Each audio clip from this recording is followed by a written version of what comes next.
Hello welcome, मैं हूं ज्योति। आप देख रहे हैं चुनावी समर, जहां पर एक और ताजा अपडेट के साथ हम हाजिर हैं। मायावती ने कहा, राष्ट्रपति का अभिभाषण किसानों गरीबों के लिए निराशाजनक। देश की राजनीति में शायद ऐसा कोई अवसर आया हो जब राष्ट्रपति के अभिभाषण का इतना व्यापक रूप से विरोध हुआ हो।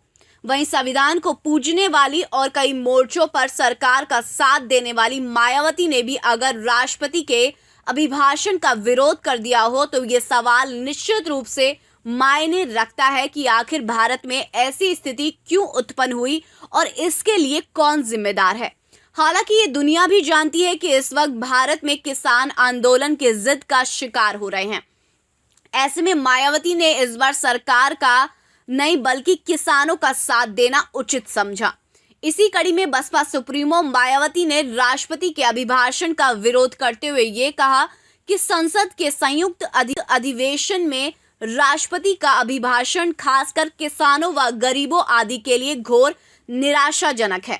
उन्होंने कहा कि कृषि के क्षेत्र में देश को आत्मनिर्भर बनाने वाला किसान 3 कृषि कानूनों की वापसी को लेकर काफी आंदोलित है। वह सरकारी प्रताड़ना झेल रहा है, वहीं इस पर सरकारी चुप्पी दुखद है।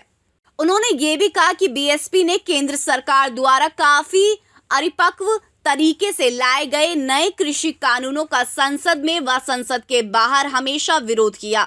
साथ ही देश के गरीबों, दलितों व पिछड़ों आदि की तरह किसानों के शोषण व अन्याय के विरुद्ध व इनके हक के लिए भी बीएसपी हमेशा आवाज उठाती रहेगी। वैसे इससे पहले बसपा अध्यक्ष ने राष्ट्रपति के अभिभाषण के बहिष्कार का ऐलान किया था।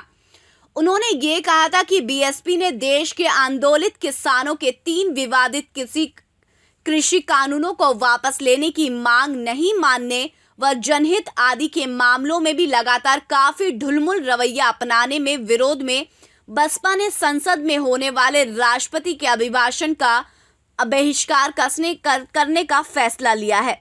गौरतलब है कि राष्ट्रपति के अभिभाषण के साथ ही देश में बजट सत्र की शुरुआत हो सरकार गई।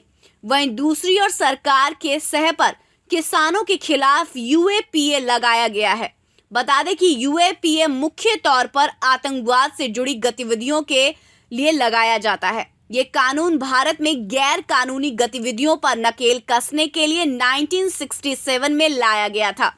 इसका मुख्य उद्देश्य भारत की अखंडता व संप्रभुता को चुनौती देने वाली गतिविधियों पर रोक लगाने के लिए सरकार को ज्यादा अधिकार देना था। यूएपीए एक्ट के सेक्शन 15 के अनुसार भारत की एकता, अखंडता, सुरक्षा, आर्थिक सुरक्षा या संप्रभुता को संकट में डालने की संभावना के इरादे से भारत में या विदेश में आतंक फैलाने की संभावना के इरादे से किया गया कार्य आतंकवादी कृत्य है। यानी कि सरकार किसानों को आतंकवादी बताने पर तुली है।